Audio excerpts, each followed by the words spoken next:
Matt, when's the last time you were sitting around work at 4 o'clock in the afternoon and somebody said, "Hey Matt, let's go out and grab a milk"?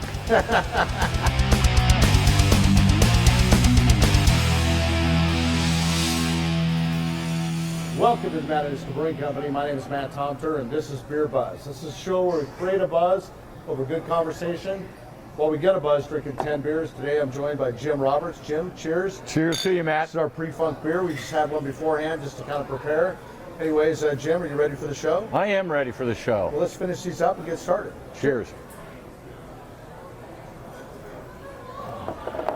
We're going to drink 10 beers each. We're going to start with these 5 each. We'll talk about the beer briefly.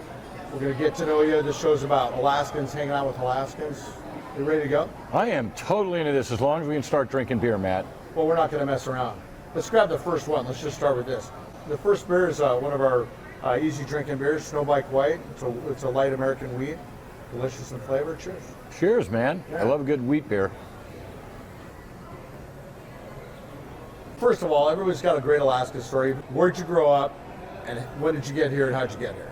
I grew up in the San Francisco Bay Area. I was down there 19 years. I was in the military. Wasn't there in the Bay Area. Is that how you got here in the military? I did. Oh, yep. okay. I was in the Air Force back when it was just Elmendorf, right out there. They called it the fort. Flew up here. I'm a bomb loader by trade.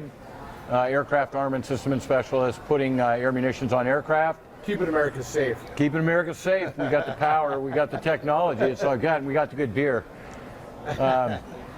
But I got up here in 1979, and it was November, the day before.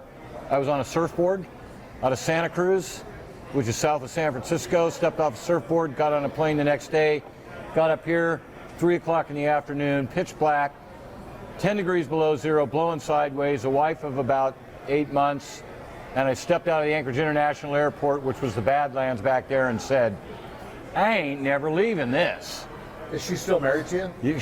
Yep. Took her 10 years to say she was never leaving, but we're still here. Well, that's awesome. Well, here, sure. Welcome to Alaska. Thank you. I like that. Well, the next beer here is Track IPA. I think it's a really good beer. Standard IPA. Delicious, well made. IPA is one of the most rapidly evolving styles of beer. Well, let's chat about that because IPA just 10 years ago was a style. I mean, I'd like to say it's a category now, right? Yeah. Don't you think? I mean, is that a good way to put it? I may not be the right terminology. No, you're right. But it's a category because now there's 100 different types of IPAs that are part of that category. It's incredible. I started homebrewing, and when I started homebrewing under the Beer Judge Certification Guidelines, BJCP guidelines, there was English IPA and American IPA, period. So what happened was... And let's wait, this is good for the beer viewer that may not know a lot about beer, but I mean, why is it called IPA? India Pale Ale. Right, and there's a cool story behind that. So in Britain, Burton-on-Trent, they made pale ales. Right. They deployed troops to India, and the troops in India said, "Give me my damn beer." So they were shipping beer from They were just a little England. bit parched. Yeah, it's a little drier over there in India.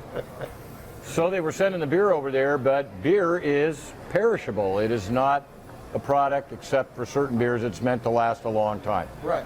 So in order to keep the beer fresher, they put more hops in it because the original use of hops wasn't as a flavoring agent in beer, it was an antiseptic. So they heavily hopped the beer and sent it over there. IPAs were born. The only difference between American and English IPAs back then, Americans decided, Americans, if a little bit's good, a lot more's got to be kick-ass. Well, that's good. Yeah, John Wayne kind of stuff. So they threw in more hops, and the American IPA style was born. Started out, it was the same beer, just different hop varieties. Then came more hops, then came more hops. Next thing to come along is Imperial IPA. Now this is your standard... this is 55 IBUs, Yep. about 6.6% alcohol by volume. It's just a well-made, drinkable, balanced IPA. Great IPA. It's got good floral hop aroma. It's got the citrus elements just on the edges. It represents the American hop variety really well. And of course, your house yeast really brings it up. And it's got a solid malt footprint to balance the bitterness in the hops. Great beer. This is a collaboration beer. We brew Glacier Brewhouse beer. Yep. And can the beer, and they supply most of the kegs that go everywhere. But this is Glacier Brewhouse Blonde that we make, and so we choose not to make another blonde because it's so good. Anyways. Yeah, it's fabulous beer. Cheers. Great light beer. What I like about this is it's very light on the palate. It's a great transitional beer, spring into summer. And if you're not familiar with a lot of the heavier beer styles, it's a great go-to beer if you just want. If you're breaking into a craft beer, I mean, but it's got some great flavor. It's fresh. I honestly don't drink it very often just because I drink IPAs. But right now, I mean, it's good. It works. It tastes great. So anyway, I was back and I'd retired to the bar and I'd slam my Anchorage Porter. And the barkeep got to know me so well, he said, hey, you really like that beer? And I said, yeah. And he said, you ever think you want to meet the guy that makes it? And I said, it'd be really awesome. And he said, introduce yourself. You're sitting next to Fritz Maytag. Fritz Maytag's right behind you. Yeah, Fritz Maytag's sitting right here. Yeah, he's over there. That's badass. That had to be. Yeah, that had to be pretty cool, you know. Fritz pushes his glasses up on his nose and he says, you like my beer? And I said, yeah. And he says, what do you like about it? And I said, I don't know. I said, it's thick. Because none of us had been. All we none had of us knew anything, right? There was no craft beer. Yeah. I said, it's thicker, it's got flavor, and it's got some weird spiciness to it. And he says, son, that's malt and hops. And my beer education began. Two of the main ingredients, or two, right? That's great. Because Anchor Steam, I mean, honestly, that's the first good beer I ever had. Yeah. It is. It is for me too. Yeah, I mean that's just badass. And I know Kevin, our brewer, you know Kevin really well. Kevin, when I opened up in Nome, we needed a porter, and Kevin always said, you know what? We don't make a porter at Glacier Brewhouse, but why don't you put steam porter on from Anchor Steam? We did. We had it in Nome last. Yeah, Anchor Porter. Yeah, that's cool as hell. Great beer. Yeah. Anyways, cheers to those guys. Yeah. Anyways, this goes really fast. I mean, you can start feeling it pretty quick. Yeah. God bless America. It's so good. Cheers. Anyways, so next, this is another collaboration beer, Glacier Brewhouse Half. We brew it and can it. We'll put it in the cans right now. That's why we've got it. And but it's a Bavarian Hefeweizen. Singularly one of my all-time classic favorite styles of beer is a good Bavarian Hef. Glacier's beer has been a long-time favorite of mine. I love the clove, banana. So much, all that flavor. All that heavy estery, beautiful beer. It's still light, eminently drinkable. You're an Arctic warrior.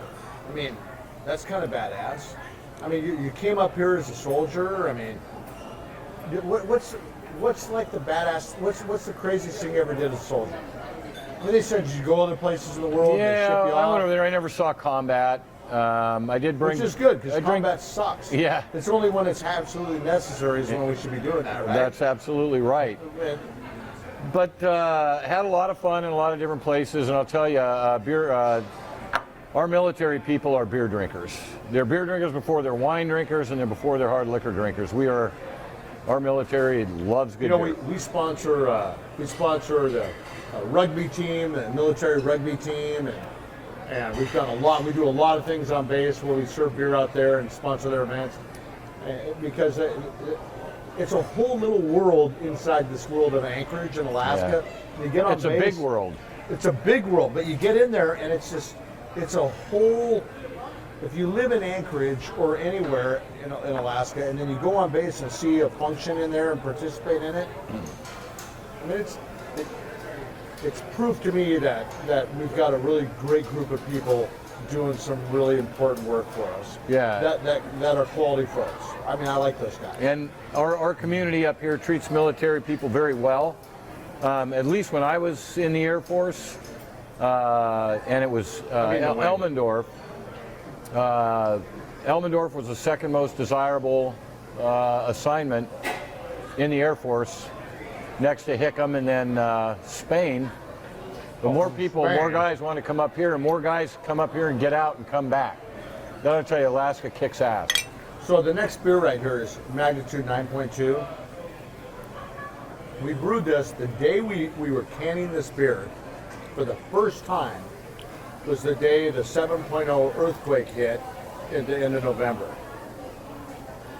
And it started shaking, and Burton and Woody, they're out there brewing beer, and all the taps in the tap room come flying forward.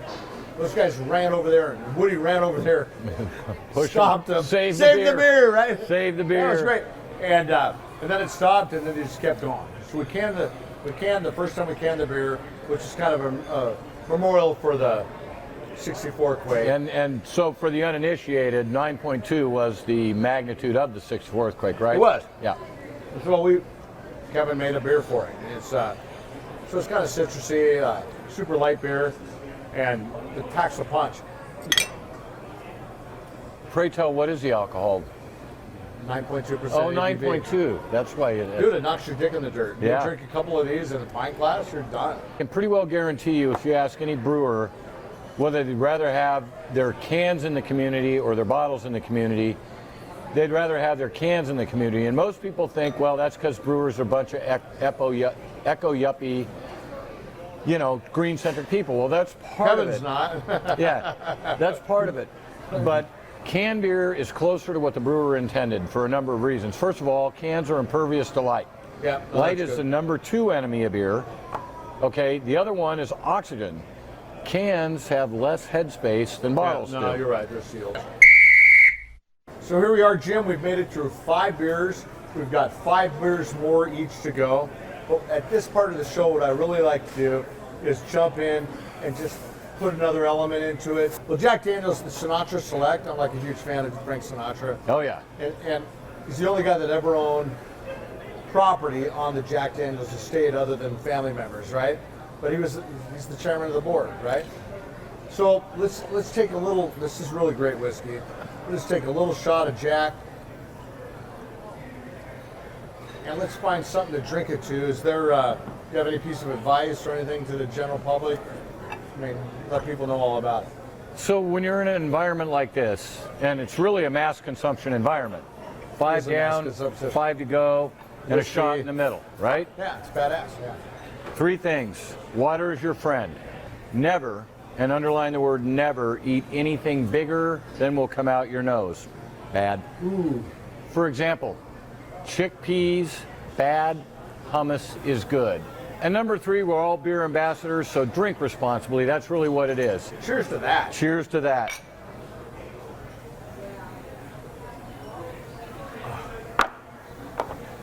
I don't think I've done that since I was a teenager. Well, this is a tough show to make it through. By the Can end, I wash it down with a beer? You sure can. Let's grab the first one. The first one is this is Arctic Warrior, and you are an Arctic Warrior. I am an Arctic Warrior. Cheers to that. Cheers, That's badass thank you. too. So Arctic Warrior is just a beer that's dedicated to the men and women in service in all the branches in Alaska, and that's a term. And really throughout the world. And you're right, throughout the world. Yeah. I mean, anywhere you are, whether you're an Arctic Warrior, you're a warrior, right? And I mean, they all. It's a hell of a sacrifice some of these people make. And this is great, and it's a great honor, and it's a good honor. And I love it that you make the beer. I love it that Matanuska Brewing Company stands out as one that's a supporter of our military. You do a lot of stuff that supports military youth. And oh, no, we certainly do. I mean, this beer is actually 5% of the sales of this beer goes to Armed Services YMCA. Yeah. I mean, those guys do so much. I mean, I could get really emotional when I talk about it, but they really do. I mean, families that need, especially whether when the they need military travel member's or gone. assistance. Right, no, there's all that. It's really tough on families. And so those guys do a great job, and we just love them, and they get part of the sale of this beer, and we really appreciate everything they do. And it sure chases down it's really shot of nice Jack with that. Daniels I really think that well, the hops in it temper that back a little bit in the back throat, the heat from that. No, I could go back and forth on and on. Beer shot, beer shot. I could drink. Yeah. Well, it's been a long time since I've done something like that, but it definitely goes down good. It's good beer. It's good bottle there. All right, our next beer here is Blood Orange. Oh my God. This is a triple, isn't it? It's a triple. It's about 10% alcohol by volume. Perfect. Blood Orange Great IPA. thing to wash down Jack Daniels with. It's just a little bit stronger. Hey, Motley Crue would be proud. Have you ever seen that? Have you seen the movie Dirt? I saw The Dirt. I'm an '80s guy. I grew up in the '80s as a teenager. I mean, '80s music is my thing. I'm a metalhead. So, what did you think about The Dirt? Listen, if you're cheers on the beer, by the way. If you're a big Motley fan, I'm not. I'm not going to wreck the movie. But if you've read the books, well, the books are always better. The books are better, but it'll bring you right back. No, it brings you right back. Bring you right back. Our craft brewers in the state of Alaska are fiercely independent, as are bands like Motley Crue, the Stones, all of them born with a vision, played the way they want to do it. Our brewers, like your brewer Kevin, Woody out there, they know what they want to make, but they do it the way they like it. And I'd heard some of those stories when I watched before. You've heard the song "Give Me the Dirt."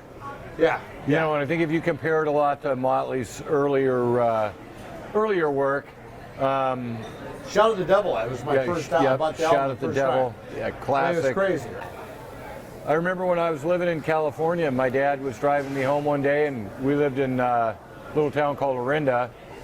Pretty posh little community, probably not back then, but my dad says, "You hear that up on the hill?" Very hilly where we were. And I could hear some music up there. And my dad said, "Remember that? That's a band called Creedence Clearwater Revival." They were playing a show. No, the lead lived up there, and they'd play at his house. That's awesome. Yeah, and we were down the hill from him. So let me ask you this. We're talking about rock and roll. You're obviously you're a rock and roller, right? I mean, I am too. What's your favorite show, or what's the most memorable show for you? That's what I mean. So there's a lot of them, I get it, but what's the most memorable show you ever saw? Probably ELO at Winterland. Didn't know what I was watching, didn't know who they were. Electric Light Orchestra. Yeah, Electric Light Orchestra in Winterland in the early 70s. Great show. Winterland's an indoor arena in San Francisco. San Francisco. Right? Which classic I've been place. to 1,000 Day on the Greens. Been to the Cow Palace. Did all that. I mean, I grew up as a kid. No, that's cool, dude. That's the time. It's when rock and roll and guitars ruled the world. Day on the Greens was 12 hours of out of control. Anything you could sneak in, anything you could smoke. Music at the time, and I love that.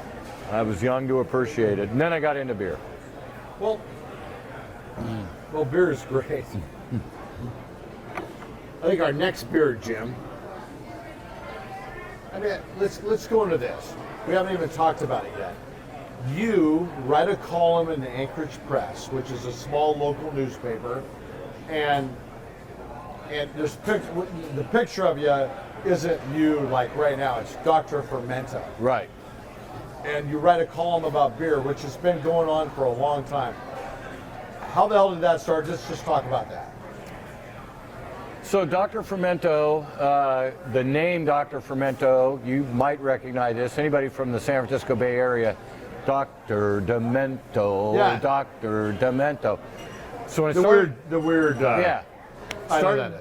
I was recruited by the Anchorage Press. They heard I was publishing the Great Northern Brewers Homebrew Club newsletter. Been doing that, and they said, "We're looking for a brewer." This is. I love this beer. I can already tell you. Every time I drink it, I just go, "God, man, Kevin's done a good job." Raft Red IPA. It's like 7.2% ABV. Woo! Good beer. No, it's good beer. I love red ale. I do it's too. a diluted style anymore, but if you make it right and you keep it malt forward. Well, it's going to come back, because what's going to happen is, after all these beer styles we have going on, the classics are going to prevail, because a red beer is what it is. It's got great malt flavor. This has some great hop flavors, citrus aromas, citrus flavors. It's just freaking good. Oh, right? it's a great beer. Yeah, I mean, people like the disc beers like Killian's, which is a classic red. One of the first. If you've never had Killian's on tap at Coors, you haven't lived yet. It's some of the best red ale you can get. Killian's was let's get back into this. So the Anchorage Press recruited me and told me, send us 3 pieces of work you've done, 2 that you've already written, 1 that you've never written. We like it. We've got a weekly column about beer. And they actually do that much interviewing? They did, for me. Because we don't do that much around here. Maybe because I'm tall and ugly. But anyway, so I sent in 3 columns. We both have I'd never, ever heard from them. 3 months goes by, and I knew as a writer, if you don't hear back from a publisher, you suck. So I figured I'd suck. 4th of July in '78, they called me up. They said, we love the piece you wrote, which was bashing Budweiser. You're doing doing good. what about Budweiser? I was bashing Budweiser in the first column. Do you really bash them? I did. Can I ask you this? What'd you bash them about? I said they were. My first column in the Anchorage Press in '78 said Budweiser's a ripoff. I talked about Czech Bar. Well, I mean, I'll be straight up. I know you have way more knowledge on all the different breweries, but what's amazing to me about Budweiser, and I'm not even pushing Budweiser. It's the most consistently. They make a light beer that tastes the same anywhere you drink it on the planet. Hey, McDonald's wish they could do so well. McDonald's wish they could do so well and make the best thing time and time again, consistently anywhere on the globe. They deserve some homage. It's hard to do. It is the hardest thing to do. Especially in that style of beer. I agree. So I'm drinking a shit ton of Budweiser. So I have massive respect for that brand. I do. What they do is really good. Do you know what Budweiser stands for? Please help me. Budweiser. Wow. Because you deserve what every individual should enjoy regularly. Is that what that just said? Does that just say that again? Budweiser. Because you deserve what every individual should enjoy regularly. I've never heard that. That was freaking awesome. Cheers. Cheers. What are we drinking? It's not Budweiser. No, it's not. Not at that God color. bless them. Yeah. This is our Scotch Ale. Oh, it's one of my favorite. No, this is about 8% alcohol by volume. At this point, I can't really fucking remember. It'll be on the screen. They'll show the thing. But this is a great. It's a super malty beer, malt forward, a high alcohol, just an easy drinking malty beer because we need malty beers in the portfolio, it's a good right? malt forward, fortifying beer. Made in those lowlands back there because they were fortifying. Well, the Scotch. The Scottish and the Irish and America, we're all super connected. You know, people think that after writing the press column for 22 years every week, people worry about my health and my liver. If I went to the doc and the doc said, Fermento, you're going to have to kind of modify your habits because we're looking at your liver, I'd get a second opinion. Or third. And I'd get a second opinion at least. And if that second doctor told me the same thing, he said, you're going to kind of have to drop your intake a little bit. I said, thanks, doc. I got to cut this short. I've got a lot of beer to drink before the last day, and there's so much I haven't had. I love that. Just in this state, there's probably, from the tip of our state, the 43 breweries today in the state of Alaska that are licensed, you could probably drink 750 beers. Isn't that fucking great? Right here in Alaska. Isn't it great? And it's better than anywhere else. I love that. So it's a total mistake beer. But this is good. No, this is really good. It's a super light IPA. This is a great beer. Cheers. Cheers. I like it. We all have our own palate. There's no beer like home. Yeah. There's good beer everywhere you find it. But I think that you have to look for it harder in other places than you do here. No, we have a great. You go to any brewery in Alaska, whether it's Cassicks or who's the guy out in Kodiak? That's Ben Milstein with Kodiak Island Brewing Company. You go to frickin' Kodiak and drink beer from Ben Milstein in Kodiak, and we have fresh beer there. Yeah. That's cool. Yeah. It's pretty good. Yeah, up and coming brewery, Matanuska Brewing Company. On Alaska. So check that. On Alaska. Hey, those of you watching, look up on Alaska. Can we put that on the map? Can we put a map of where that is? It's the fishing crab capital of the world for fresh Alaskan seafood. Dutch Harbor. Well, it's right. It's incredible. Dutch. We've got beer. I've been there, dude. It's an insane place. You fly in there. It's a shit show if the jet will land. Yeah. It's a shit show. Gakona's got a brewery. Hoona has got a brewery. Right. Alaska. God, look all these places up on. I'm waiting for some of our more outlying places like Tititlik and. Or how about Nome? And Nome. Do you think Nome needs a brewery? Nome could. I mean, we have investors in our brewery that live in Nome. I lived in Nome for lots of years. Yeah, Nome needs a brewery. That'd be a good idea. Let's do this right here. Holy moly. You know, everybody that we've ever had on the show has done that. Jim, here we are. You know, this whole show's been going on, and we haven't really talked about it. Dr. Fermento, dude, you are the beer aficionado. Everybody knows who you are in Alaska. Look what's happened. You put on the outfit, and you know what's we lost crazy? the glassware. We broke some. You know what's crazy? I'm still sober. I know. That should scare a lot of people, but here's the Stuff's point, just like man. water. Oh, it is. Beer's like water when you've had a lot of it. Especially when you have that much hair. Because if I had that much hair right now, I'd be sober as shit. That's why I wear a wig. I am Dr. Fermento, and thanks for watching Beer Buzz. Like, comment, subscribe. Oh, we're super stoked you watched it. Thanks so much.